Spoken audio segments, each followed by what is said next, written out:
Hi there everyone. I just thought I'll start posting some little helpful videos to everyone, just to go through what we do as instructors, but also as climbers and walkers ourselves. And as it's winter time, I hope you've all had a good new year and really kind of excited about the year ahead, and you've got some good plans.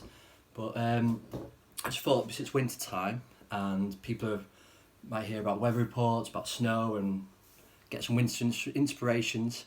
I just thought I'll talk about what myself and probably a bunch of other people do in terms of preparation for getting out there winter walking and climbing this year.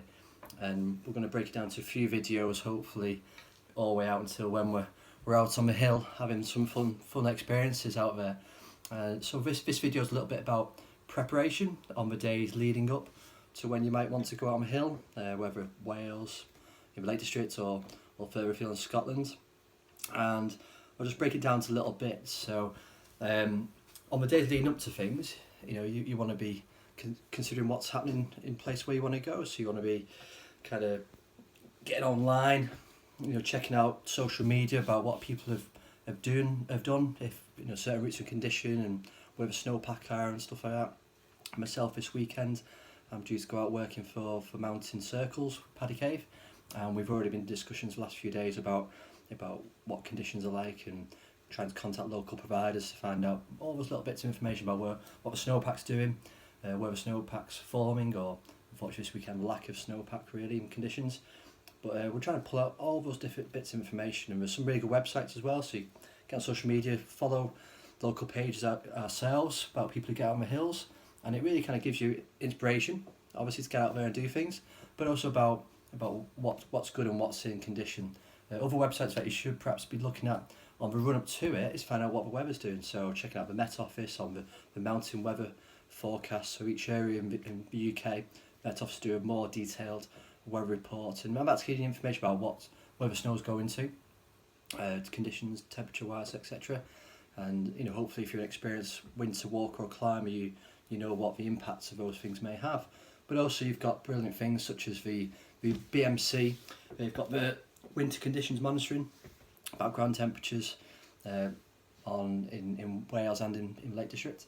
But you also got the great guys with free fell-top assessors that go out every day on top of Helvellyn, which is one of the most kind of reliable Lake District kind of hills for snow really. And hopefully we'll get some conditions in the next few weeks, and we might actually be seeing some snow. We've not seen much of it the last few days.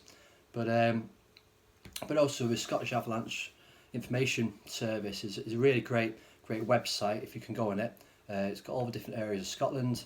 I'll quickly give you a quick little glimpse on my thing. So you've got all these areas that you can go into, and you can get a lot more detailed weather report on here. For example, not much avalanche risk because essentially there's not much snow, unfortunately.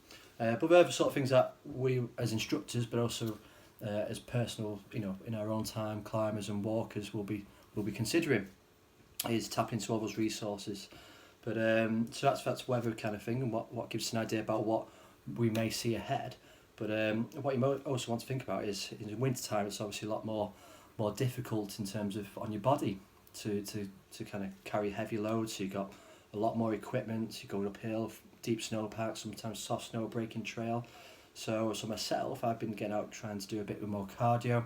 I've just come off a run, hence me being a little bit more sweaty. But even today, I've just done a 10-minute run. So those little bits of fitness, will hopefully put me in good stead for when I'm on the hill working or kind of going out there personal climbing and stuff like that. But also, what's good for the body, what's good for the mind, and doing a bit of kind of laborious cardio after Christmas pudding and all that. A bit of endurance, a bit of enduring as well. So it's good for your mindset about, hopefully when you're, slogging up a hill, it might also put you in good mindset when you're out on a climb. I think it's a little bit more tricky, or you're feeling climbing cold and a bit more downbeat, that you're going to push through things because you've got a bit more of a better mind frame really.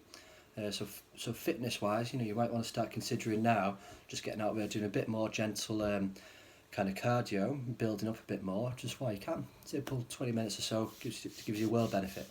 Other things what you might want to consider when you're perhaps going out running or a bit more walking while you can is getting on top of your map skills again. Bit of map practice. It's really vital skill in winter time when the weather can come down. Getting your compass out, getting familiar with using it again, your altimeter on your watch, reading your map, 1 in 50 scale and 1 in 25,000 scale. Really useful to learn or to just refresh yourself really. You know, we can all kind of lose a little bit when we don't have things that we use all the time familiar-wise. Other things that you might want to consider is getting some inspiration, you know. So I've just got got a lovely book, Scottish Roots with one axe, okay, and I'm really love a Christmas present off my sister, and it's already pretty a nice little read and bit of inspiration for myself to get out there and try new climbs that I've not done. Latest strip, do a fantastic book by Fell and Rock about all the winter climbs. So Donny's got a winter climbs book, and obviously get on UKC and stuff like that. But you've got other kind of really good inspirational reads. So this is really great. But that's what you might want to do. Just have a little recap on your skills that you might want to do. Or learn and practice. So mountain training, do a winter skills book, and that's really handy. So we use that all the time on courses to teach skills with people, and also kind of on the same with that is also using that those bits of inspiration, all the other things about weather and all that is to come up with some plans about what you might want to achieve this year. So not just having one plan. So if you just get obsessed with one plan in winter time about doing a particular route, you might end up climbing that route when it's in poor condition. You might put yourself at risk. There's already been 2 deaths, sadly, on Ben Nevis quite recently. Yesterday, even on New Year's Day, unfortunately. And so perhaps better route choices might have been it. Not here to say what was right and what was wrong in those situations, but having lots of different plans means that you can achieve more, essentially. So if it's not in good condition on the west coast, you can always go east. Or if gullies aren't in condition, you could perhaps try yourself on some ridge routes or more rocky routes, or just go and road bagging, okay, or Corbett's or Wainwrights, etc. And on my last point is about kit preparation. So I'll be out, use all sorts of different kit. The ice axe in the background, for example, when I'm climbing, winter climbing. So I've been sharpening them up. Got my good old trusty Glencoe, MacDonald. Got to have a Glencoe ice axe. Sharpening them up. A bit of crampons as well. So sharpening up crampons, and also getting really familiar with maps again, and winterising your kit. So having longer tassels on your jackets, getting used to things, knowing where things are going to be. Lots and lots of gloves and socks as well. Can't stress enough gloves. But also what I do is I put a 1 in 25 scale. I've got Harvey's map, really love them, and a 1 in 50 scale map on the other side. So it's really helpful for walking and when I'm going climbing as well. And just get familiar with all your kit again, packing it well, so then when you're up there, you've got everything with you. So tomorrow night I'm going to be talking about equipment, about what's going to be in my rucksack as a walker. The winter walker, because this weekend hopefully I'm going to be going out on a winter skills course, teaching skills. So I'm going to be looking at all the stuff that I carry as personal wise, but also as an instructor wise. So join me tomorrow night. Be talking about that, going through all the equipment, and then the next day will be layering systems, and then going out hopefully on the hill playing on some snow. So sorry, it's a little bit longer video. Hopefully it's proved useful for some people. Some people might have got bored and clicked off it by now, so well done if you're still here, and comment if you're still here, and hopefully share it and take some bits away with you, and also feel free to comment with your own suggestions about what you might want to do, or if you've got any questions about equipment or bits and bobs, let me know. Okay, so have a good evening, and hopefully we'll look forward to seeing your adventures and sharing ours as well.